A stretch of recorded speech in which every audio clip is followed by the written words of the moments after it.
The Parashat says, "Ma'aru va'alu el avi, ve'amartem elav ko amar bincha Yosef, samani Elokim le'adon lekol Mitzrayim, reda elai al ta'amod." And Yosef told the people, the brothers, "Hurry up, go up to my dad." It's my dad. It's not your dad. It's my dad. Yeah. And you should say to him, "This is how Yosef, your son Yosef said, God had placed me to a master of all Egypt. Reda elai, come down to me. Al ta'amod, don't even stand, just like rush." I mean, hey, first of all, this is the way you talk to your daddy after you haven't seen him for 20-something years. I mean, come on, man. You like that Yosef, huh? So what's this hastiness that he tells the brothers, please run, Maharu. And he says to Yaakov, Al ta'amod, don't even wait, just just plow it through, put the metal to the pedal, Shalachshov Yaakov Avinu had a raptor over there, like a F-150 Raptor, just like, go quickly, Over the sand dunes of Egypt. Huh? Over the sand dunes. That's a great idea, isn't it? Not in Egypt, there are plenty of sand dunes here, but never mind, let's go. So isn't this a little bit lack of respect towards Yaakov? He needs to go down to Yosef, and not only need to do so, he needs to do it quick. Well, come on, chop, let's go. So let's try to answer this, and I'm going to go today, by the way, out of order. I'm going to start with this, and then we're going to go about Yaakov actually going down. So let's talk about the two midrashim of Chazal that really deal with the words of Yaakov in Parashat Meketz. And it says, "Vayomer hine shamati ki yesh shever b'Mitzrayim redu shama v'shivru lachem misham v'nichem v'lo namut." In other words, there is some food in Egypt. Go down to Egypt, and we should have some food so we won't die. I mean, otherwise they're going to starve. And that's what the Medrash says in Bereshit Rabbah, "Redu v'shivru lanu misham." Amar Rav Abba bar Kahana, right? Bisram shem atudim la'asot sham. He told them they're going to do over there Resh Yud Shana, which means 210 years, and that's the gematria of Redu. Resh Dalet Vav Redu. So it's a masoret, it's a tradition, or it's a knowledge that Yaakov Avinu had that the exile of Mitzrayim is going to start around this time, and it's going to be 210 years. Now, according to Maharam Alshech, we spoke about the Alshech today, but according to the Alshech, today or yesterday, I don't know. Yesterday. So this Masorah, this knowledge that he had, he also handed down to Yosef when Yosef was still around, when it says, and I'm quoting, "Kasher masar lo yam pkida kfula, v'gam kol chochmato kenota merabotenu." When he's gonna giving him all his knowledge, he told him that as well. That's what the Alshech says.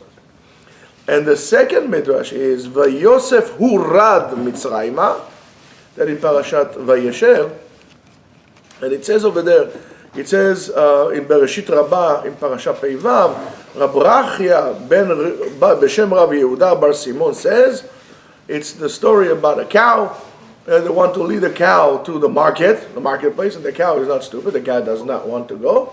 So what do? They lead the calf beforehand, and the calf is going, and the cow is actually following the calf, and that's how they do it. So in a way, the whole story, and that's a very interesting turn on it, is that the whole plot was to get Yaakov to Eretz Yisrael.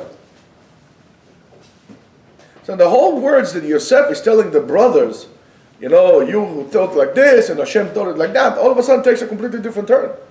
We always thought that the whole inyan was just for the food. But it wasn't for the food. The whole selling of yourself was not for the food. Food is secondary. But there's something for us to learn also, which is applicable to our times as well. And this is in this parasha. Kind of what we talked about this morning a little bit. So it says, so the Alshech says that this is how Yaakov Avinu ra'ui lired leMitzrayim b'shalshelaot u'bekolarein. Yaakov Avinu was supposed to, right, to go to Egypt with a thing on his neck and like a slave, chas v'shalom, to go down to Mitzrayim. So Amar HaKadosh Baruch Hu says, B'ni Bechori, my offspring, right? V'ani morido bevizayon, and I'm going to send him to Egypt in a disgraceful manner. Hareini moshechet beno lefanav, I'm going to send his son before him.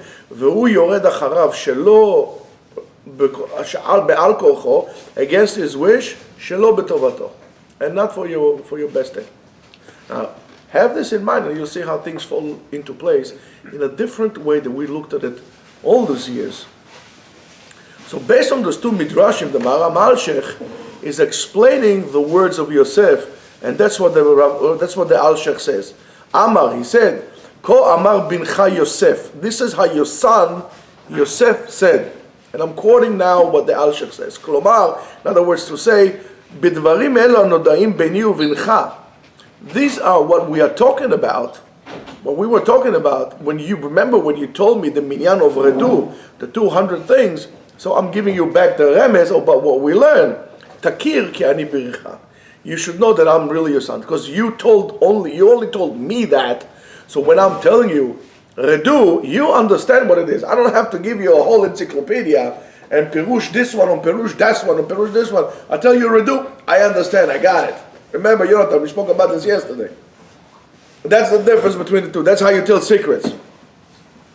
He says, Vehema samuni elokim, right? And they place me into like a minister or like a god over Egypt. Lomar ine yadua ki ba et galut shel minyan radu. Now it's the time of the exile of 210 years.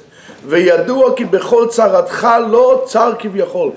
And it's known when you are going to quote unquote be suffering, that's also creates, if we could say that, a certain unpleasant feeling towards to HaKadosh Baruch Hu.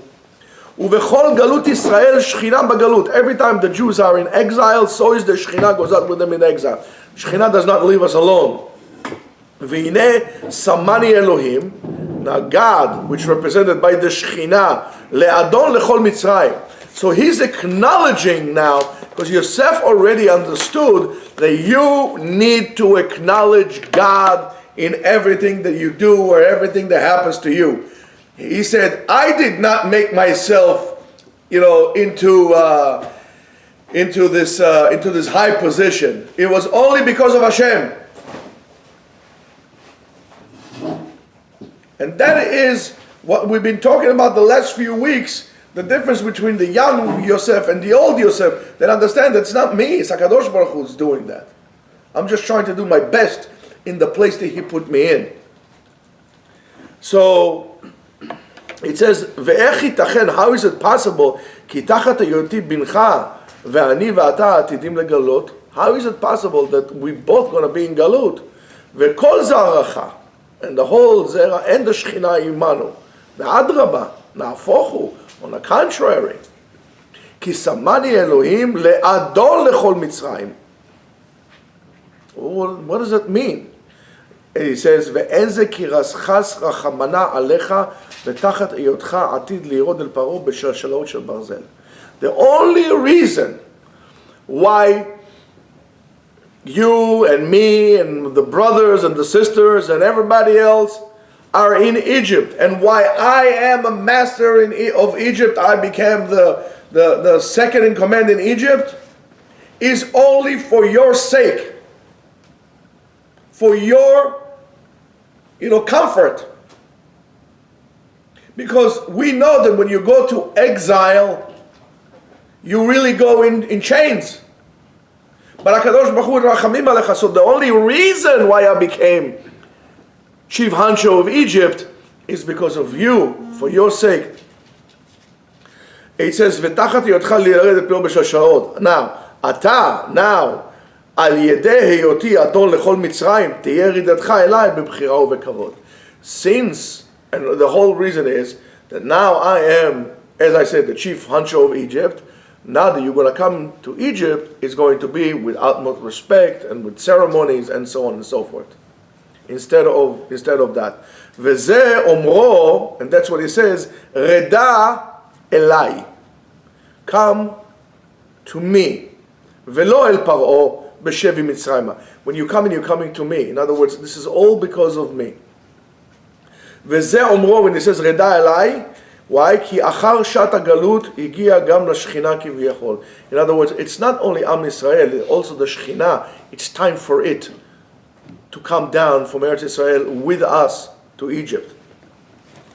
So he says, "Ve'ech samani Elokim hu hashchina le'adon im lo lechvodcha shetiyeh yeredcha elai kamdubar." And this is all because of you, or for your sake, for your honor. Ve'lachen, and therefore, al ta'amod. Don't do a campsite and with bonfires. In other words, it's time to go. You gotta go, and you gotta do it as quick as you can. Why?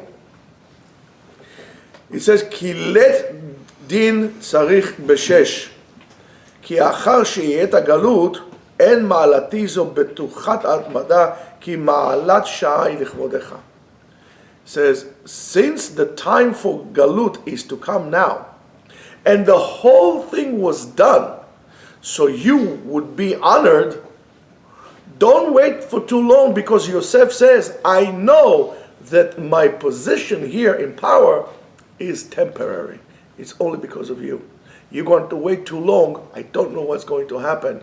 So let's take advantage of it when we can. And I'm going to tell you now, this is a tremendous musar to all of us. HaKadosh Baruch Hu does things all the time. Things are in motion. As they say out there in the West, do you know why you cannot step in this or cross the same river twice? Constantly in flux. Because it's constantly flowing. It's never the same. So right now there's an opening, right now you're going to go. HaKadosh Baruch Hu gives you an opportunity, well, right now you take it. HaKadosh Baruch Hu sent you to make whatever happen for you to come and learn. Don't run away from it. It's going to be taken away. You're not going to be able to cross the river. And that's going to be bad. Remember this guy who went to Alaska, I forgot his name, into the wild, whatever his guy is. You know, you saw a caribou or saw a moose, whatever. He couldn't cross the river. But he should have done it when he had a chance. But he didn't. And then what happened to him? He died. There's an opportunity. HaKadosh Baruch Hu opens the window. There is a Kriyat Yamsuf. A personal Kriyat Yamsuf to each and every one of us every single day. So don't cry to Hashem, start going. He opened the door for you, just walk. Of course, l'tahara, for purity. So that's why he's saying, I'm here on temporary basis. I'm not here because I'm so great. I'm not here because the Egyptians need me. The whole starvation of Eretz Israel, the whole situation in the world economy of the old world, as they was only so Bnei Israel can go down to Egypt to fulfill the prophecy of 210 years. Now you put this into your heads. And that's what they say, whatever happens in the world happens for and because of the Jews. Are we doing the right thing? Are we missing the opportunities? And that's a tremendous lesson that he's telling, Yosef is telling, through the story of Yaakov. Of course, you have to know how to read it. That's why we need the Al-Shech to tell us that, because we've been reading it for a year or two and we haven't still figured it out. We still look at it as a story. It's like, okay, is this time for Kiddush yet? Take this story now and even for right now, if we're going to close shop now, okay, let's go home, let's bring out the bourbon and let's go. This is probably maybe one of the most important lessons you're going to hear in your life if you're going to implement it. So don't miss an opportunity that HaKadosh Baruch Hu created for you, especially when it comes to learning. Especially because, and I'm going to tell you why the learning is important, if time would allow us to do that. Can I ask a question at the end? Sure, you can answer now. Oh, so how do you know, there's so many things going on in our lives, how do you know which one is an opportunity and which one is you should and should not take? Terrific question. How do you know which opportunity to take? Anything that will bring you to Kedusha, closer to Hashem, that will make you into a better vessel, that's what you should do. Don't forget, every decision has a positive side to it, negative side to it. There's a 1 and there's a 0. and then 1 and the 0 will create another 1 and 0, and then you increase or decrease your chances to do the right thing. So you're going to measure, that's why you're coming here to learn. You use common sense, you increase first of all your emunah. You need to have first of all emunah. And the emunah is what allow you, is the framework which allow you to put down all the things that you know into work and actually make the right decision. So, well, that's what we need to do. And that's a very important thing for us to learn.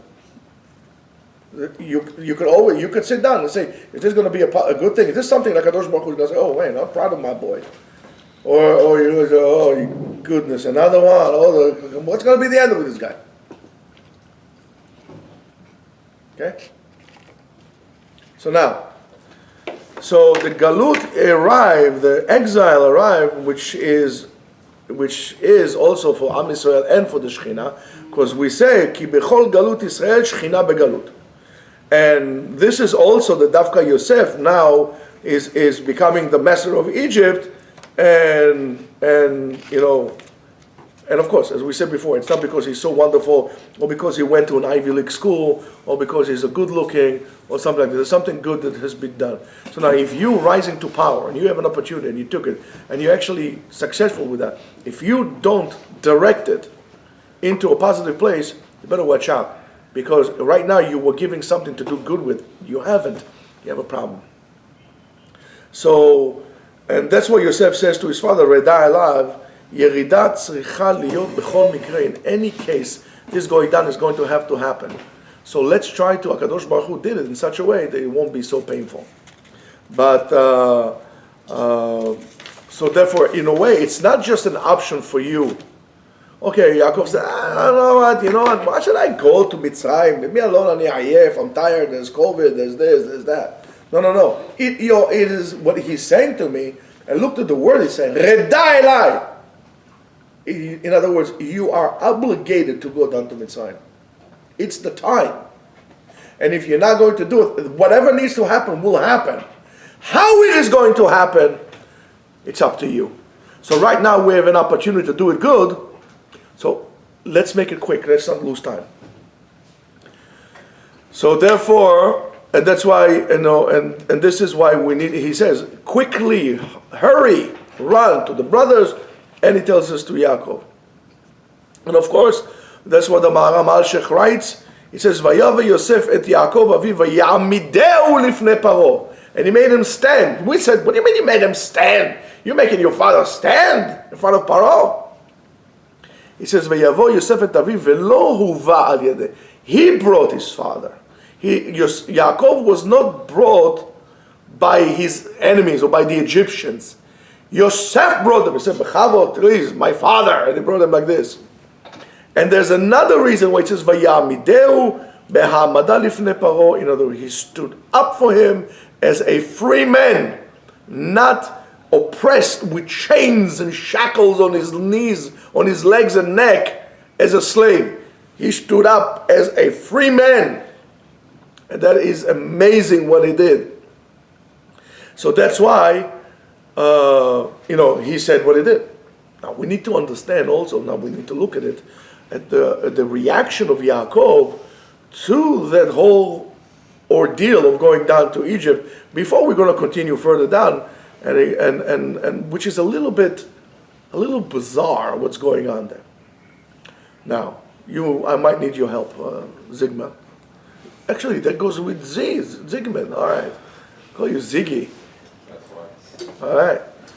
It says, "Vayisa Israel v'chol asher lo," and Israel, Am Israel. I mean, not Am Israel. Yaakov, in a state of holiness, whole, complete, in everything he has, to Be'er Sheva. Vayizbach zvachim le'elokei aviv Yitzchak, and he brought sacrifice in the middle of the journey. What are you doing sacrifice? Man, buddy, you're gonna do barbecue. I hear you, but what sacrifice? Why did you do it before you left? I know, put your hand on the mezuzah, kiss the mezuzah, say tfilat haderech. Why are you doing that in Be'er Sheva? What's so special about Be'er Sheva? Vayomer Elokim leIsrael b'marot halayla, and he appeared to him in a certain level. It's called marot halayla, and not in a dream. It's a vision that he had. And it says, Vayomer Yaakov, Yaakov.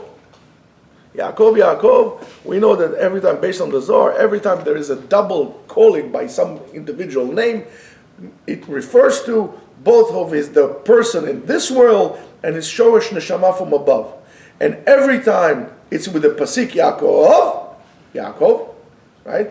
So to show you that there is a person, there is your Neshama that is connected in Olam Haba, and to the person here, and it's kind of separate because there's the Pasik.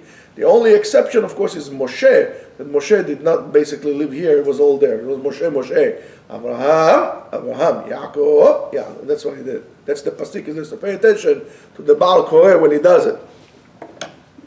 And he says, "Vayomer Hineni," he said, "I'm here." Vayomer, so Hashem said to him, "Anochi Yakel Elokei Avicha." I am God, the God of your father. Al tira. Now we need to understand what does it mean, Al tira. Mireda Mitzrayma. Why? Ki legoy gadol asimech Hashem. Why didn't he say to him, Al tefached? Why did he say, Al tira? So if you need to say to Yaakov, first of all, Al tira, don't be fearful, we'll see what it is. So what does it mean? It means Yaakov was afraid. What was that afraid of? What is there for him to be afraid of? So we need to understand exactly now it is. Now when a person is afraid of something, right? So usually you're afraid before you're going to do something. Let's say you're standing on a rock somewhere in the ocean and you're about to jump high, like 20 feet down, woohoo! So before that, you have a rush of adrenaline, you feel fear, but you do it before the fear is before. If you ever jumped off the airplane, the scariest point is right there at the door, hey, mommy, sita, opale! And then it's all good. Then you scream, and it's all fine. But the fear that you feel is before the action, but you're already going down, so why are you afraid? Why is he using this term? What's this thing? And it says, and he says it to him only when he got to Beersheba. He should have said to him beforehand, whenever he was sitting.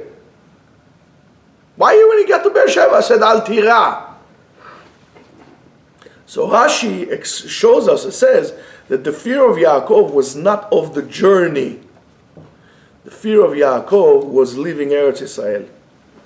That's why the fear had risen in him when he reached Beersheba, which is the line of biblical Israel, which of course extends to places that are called Judea and Samaria. And I do challenge you all, and I do request you all to never use the term West Bank, occupied territories, and all kind of garbage like that. If you want to talk about occupied territories, maybe in Wyoming or Montana. But if you want to talk about those parts of the land of Israel, it's called Judea and Samaria. Yehuda v'Shomron. And don't let anybody confuse you. It's about time we're going to put an end to this nonsense. So it says, so he says, don't al tira. So what's the difference? So fear is before that. Here is when he's about to do it. So, but still the lashon al tefached. What's al tira?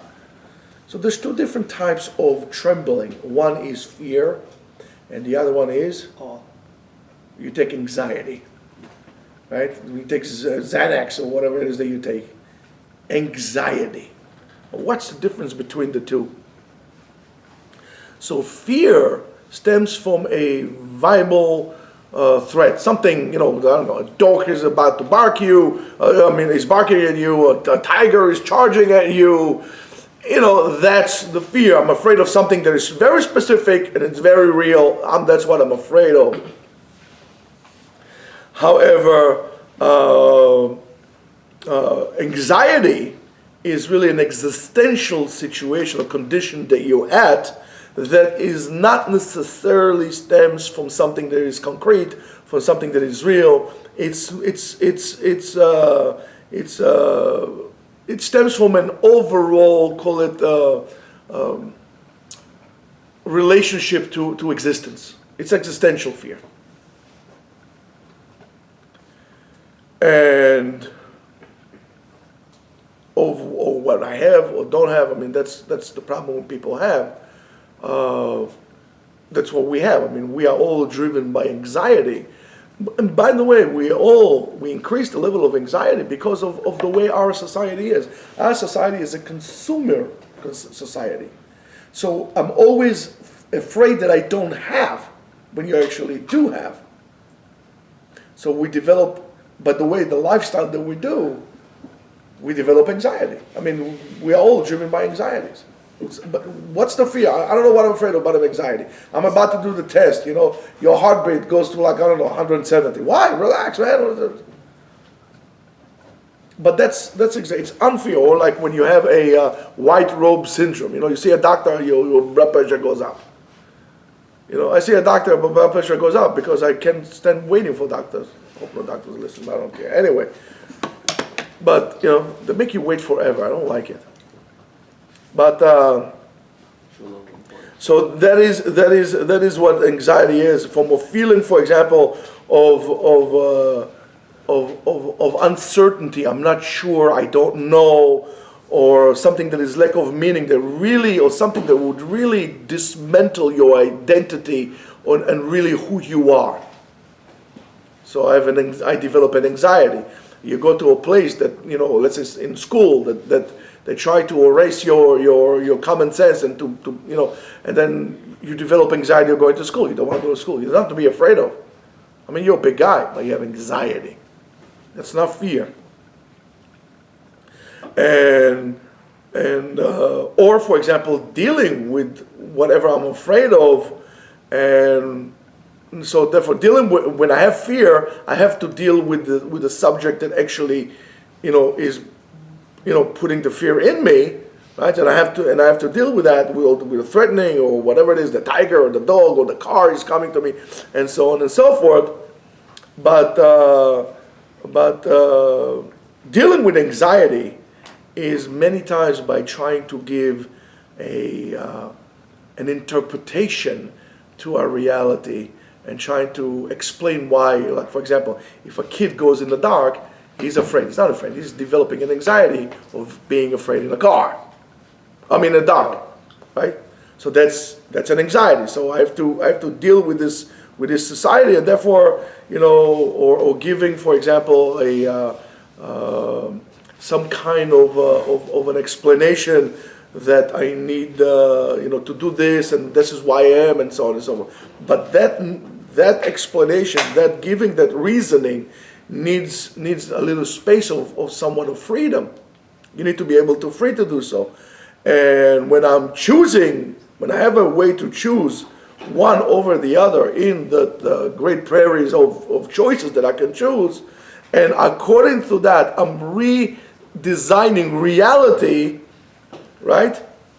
And I am dealing with it in such a way, the anxiety can be removed a little bit to the side. In other words, I need to go down to the bottom of things. I need to make, for the unexplained, I need to give a reason that's dealing with it. So after we kind of try to, get our feet wet with a little bit of psychology, so let's look at the Parashat and that point of view.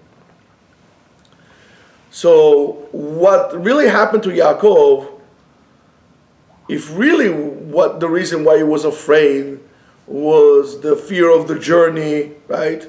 So he should have done this beforehand. Should have bring the sacrifice, should have done whatever right before he was about to leave his camp.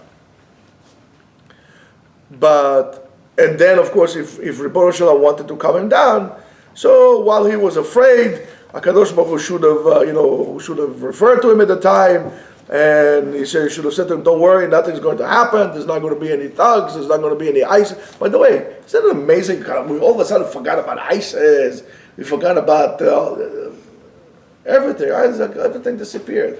Sometimes I wonder, is this like a invention of virtual reality on the media? It's amazing. All of a sudden, ISIS is not a problem anymore. Nothing is a problem anymore. But I can't talk about politics because I'm a rabbi, But anyway, just think about those things. It's just interesting. So If he would have to tell him that nothing will happen, he's not going to be hungry because he's going through the desert. He's not going to be thirsty. He's not going to get sick, and so on and so forth. Well, I understand that. But if we are talking about anxiety, so Yaakov Avinu was not afraid of the journey because he went on his own. HaKadosh Baruch Hu did not tell him, Yaakov, lech lecha me'artzecha v'red ha'mitzrayim el bincha Yosef. He didn't tell him that. Yaakov went on his own. He initiated the journey on his own. But right in Beersheba, he started to have an anxiety attack. So that anxiety really filled his heart. Why? Because he was uncertain. And what was his uncertainty? Yaakov Avinu was concerned that he would lose his identity in Egypt. And together with him, his children, his offspring, and so on and so forth. Yaakov Avinu is a guy who fights with angels. He's not afraid. They send him thugs, he's got Shimon and Levi, Yehuda. It's like each one of them is like a platoon of Navy SEALs. He's not afraid. Those things don't bother Yaakov Avinu. I'm going to give the guy a credit. But there are certain things that are not in his control because of his interaction and his children's interaction with society. They're going to lose their identity. And when you lose your identity, it's an existential fear. And as a result of that, he has anxiety. He does not have fear. He suffers an anxiety because of the unknown in terms of that. So when he comes closer to Egypt, HaKadosh Baruch Hu says, he said, don't worry. You're not going to lose your identity. Why? Ki legoy gadol lasimcha sham. I'm going to make sure that you, in other words, not you, you're going to die, but you means your offsprings are going to become a great nation. So that's a calming effect that God is telling Yaakov Avinu, they're going to stay Jews. They're still going to stay your children, Bnei Israel. And I do believe that the reason the Bnei Israel are called Bnei Israel is because those words of HaKadosh Baruch Hu told Yaakov Avinu, they're going to be called after you. That was my promise to you. I'm going to tell you this, guys. When we don't do that, and we slowly lose our identity, they're going to have a problem with Yaakov Avinu and HaKadosh Baruch Hu himself, that it was now our watch, and we lost our identity. And losing your identity does not start with major things. It would not start with putting a Christmas tree in your living room. Losing your identity would be that you would rather go and watch a basketball game, or a football game, or baseball, or whatever the heck that is, instead of coming here and learning Torah, learn about who you are, what you are. It starts with those things. When you're choosing style over halacha,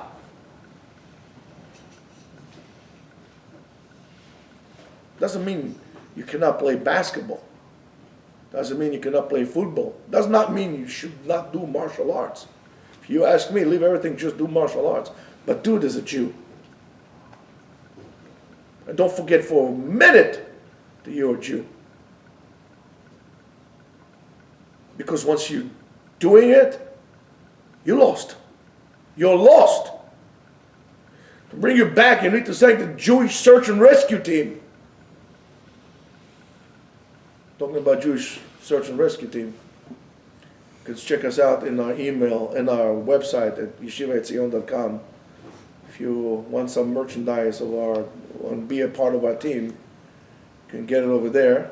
Of course, there's also a little button for donation if you want to support us, because we are not supported by anybody in terms of like an official body. It's just from the kindness of your heart in the importance of our mission.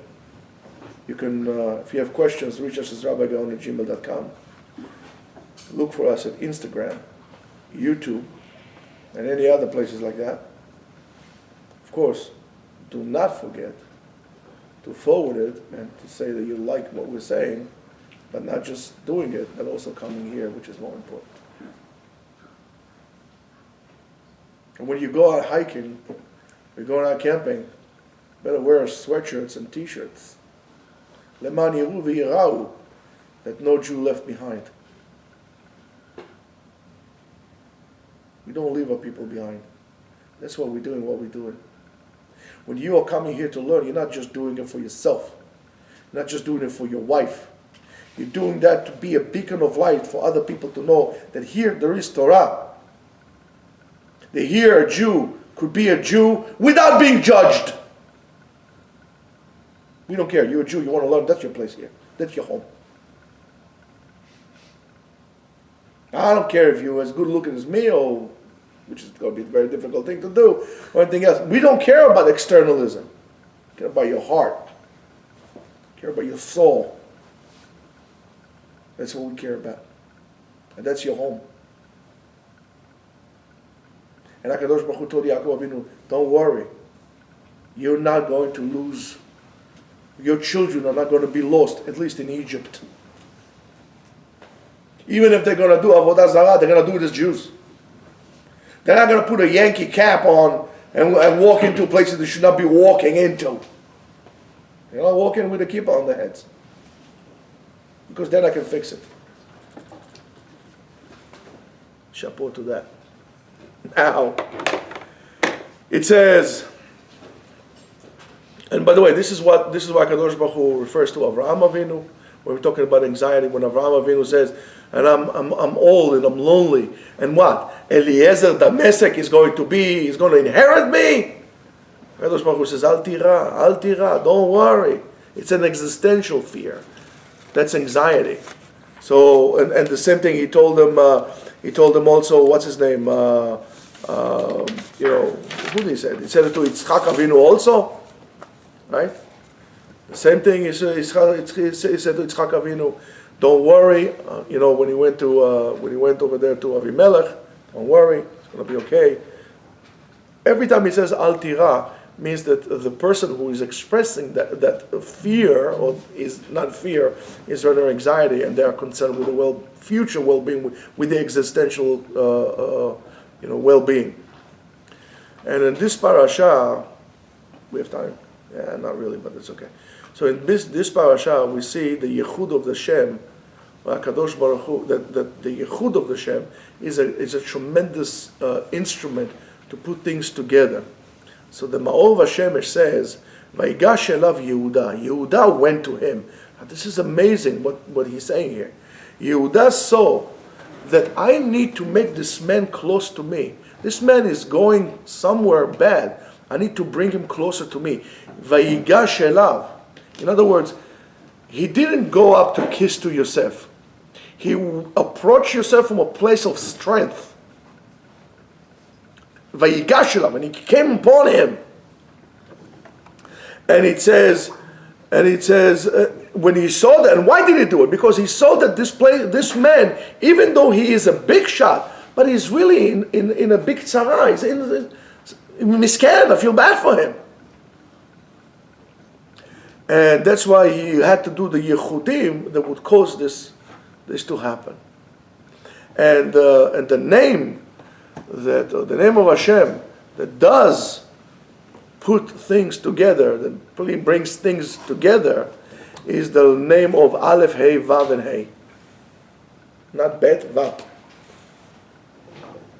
And this is the name that operates or corresponds with the Sphira of Da'at. And Da'at means Chibur, connection. And it says, V'adam yada et Chava, he knew Chava v'tehar, and then she got pregnant. Then they became one. Only when I have the Da'at. That's why if you're a buffoon, you're not going to have Shalom Bayit. Shalom Bayit is first of all with the amount of Da'at that you have and the willingness to put things together. And that's why Yehuda was mechaber in this name, and by doing so he was mechaber himself, connected himself to Yosef. And that is the remez in the Shetevot of the word Vayigash elav Yehuda.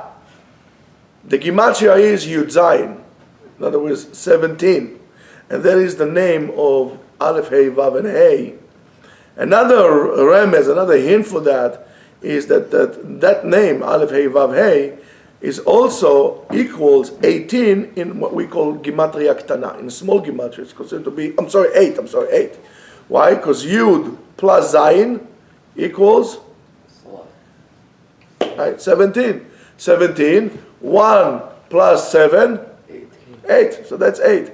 And this is the same value of Gematria Ktaya of the name of Havaya, the Yud Kevavke, which is 26. 26, 6, and 2 equals 8. So that's what it is. So the Maor Bashem says, Siman lekach, and according she'i efshar la'adam lavo lebchinat hada'at, a person could not reach this level of da'at, lekasher ulechaber, to connect and to put together, eze itchabrut, shebekdusha, anything that is holiness, to put things together, ki im sheyaktin et atzmot chila. Because it's a Gematria Ktana, you need to lower yourself. In other words, put your ego down. So Yehuda came to him, he initiated contact. He didn't run away. He didn't call his generals to sit down in a bunker 5,000 miles away. He initiated contact. But he did it in a very humble way. He did it carefully, in a very humble way. Because even if you initiate contact, you're a big shot, you're going to get hit. Make yourself a small target. Initiate contact, but pursue. So by doing so, he made himself smaller, and he came to Yosef in the Bechina, in the concept of Da'at, and this is what allowed Yehuda and Yosef to be connected. That's what made this whole thing work, which would work in the future also with the whole concept of Yosef and Yehuda and Mashiach and Shevet Ephraim and so on and so forth and all this stuff. Right, Yosef Idan, the Hayal. So, even if our opinion seems to us very important, and we know, and we lower yourself and try to see the other side. Try to see the person who stands in front of you. Try to hear what they're saying to you as well. And maybe we could say that this is maybe the biggest spiritual mahalach, or how do you say mahalach? Maneuvering that there is in everything that we talk about, what we call about tikkun olam, fixing the world. That the way to fix the world happened here. And the Kabbalah teaches us the Yehuda represents Sfirat Malchut. And Yosef represents Sfirat Yesod, Yefeh Meod. And in all the mitzvot that we do L'Shem Yichud Kudsha, Brichu, Veshchinte. The connection between HaKadosh Baruch Hu and the Shechina, but we call in Kabbalah between Ze'er Anpin and Malchut, between the Yesod and the Malchut as well, which is the spiritual unification that brings light down to this world.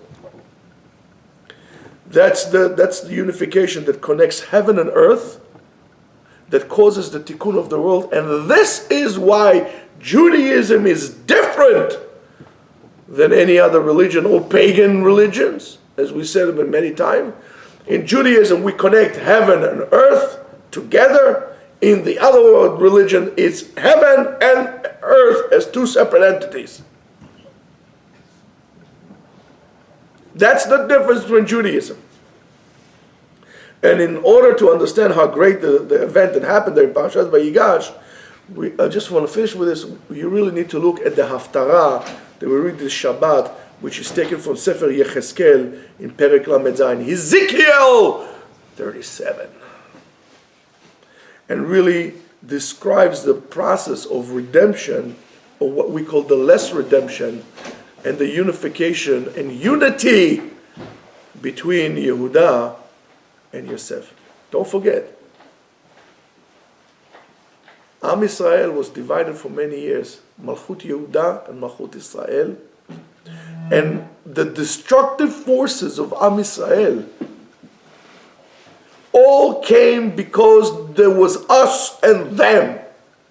There was Litayim, there was Hasidim, there's Faradim, there's Ashkenazim, there is Chilonim, there is Chatulim. Always something. There's no us and them. There's us. There's us. And we need to understand that. And it says, Vayomer, it says, Ve'yi devar Hashem elai lemor, and that's going to, and Hashem said to me, to Yecheskel, to Ezekiel, V'ata ben adam, now human, man, Kach lecha, you should take to yourself, Etz echad, one tree, Uchtov alav leYehuda u'levnei Yisrael, write upon it, for the sons of Judea, and Samaria, and Israel, I'm sorry, right? You should write the following, Chavru, join together. ולקח עץ אחד וכתוב עליו ליוסף עץ אפרים וכל בית ישראל חברו. All the Jews get together. וקרב אותם אחד על אחד. And take that branch and take the other branch, one of Yehuda and one of Israel, and then make them into עץ אחד. הנה אני לוקח את עץ יוסף אשר ביד אפרים ושבטי ישראל חברו. And everybody will know it. ונתתי אותם על עץ יהודה ועשיתם לעץ אחד. I'm going to make him into one nation under God. והיו אחד, and then they'll become one. So the two branches will become one branch. בידי, הנה אני לוקח את בני ישראל מבין הגויים. I'm taking the Jews from among the goyim, from among the nations. אשר הלכו שם, which they went there. וקיבצתי אותם מסביב, and I will gather them all around. והבאתי אותם אל אדמתם. Hey, listen, Muslims or Bedouins in Yehuda v'Shomron, you listen to this, I hope. All the other idiots who wants to give it back, it's not going to help. Maybe they'll have for 100 years, maybe they'll have for 200 years. The bottom line, that's what's going to happen. So you said, so should it be done, right? ועשיתי אותם לגוי אחד בארץ, and I'll make him into one nation under God. Where? בהרי ישראל. In the mountains of Israel. And by the way, because if you don't know what they claim to be Palestine, is those mountains of Israel. And I told you this many times. We are the indigenous people of the land of Israel, and everybody else who's not Jewish is an occupier. And if you're going to tell me that the West Bank is occupied, I'll tell you, heck yeah, but not by the Jews. It's our land. Ve'avdi David molech alem, and it's going to be an offspring from David and from King David, and he's going to be their king. Ve'roeh echad yeh lekulam, they're going to have one leader. In other words, there's not going to be Knesset and no democracy. U'bemishpata yelechu, and all the secular Jews could have a fit. But that's what's going to happen, because there's going to be a state of halacha, medinat halacha, b'mishpatei Hashem u'mishpatei HaTorah. וחוקותיי ישמרו ועשו אותם, and they're going to fulfill all the mitzvot and all the laws and all the halachot. And then וישבו על הארץ וקראתי להם ברית שלום. And only then, my dear, there's going to be peace. There's not going to be peace by you giving pieces of the land. There's not going to be peace with יושב הארץ כי היה לך למוקש. And I don't care how many pages of Gemara you learn and how many books you've written. If you think other than that, you are wrong. The Brit Olam yeh otam is going to be a forever covenant with them. Unetatim vehirbeti otam venatati et mikdashi betocham leolam. And my temple is going to dwell among them in Jerusalem, in the Temple Mount, forever. So we see things temporary. But that's what it's going to be. Now it's your choice. You want to be a part of this prophecy?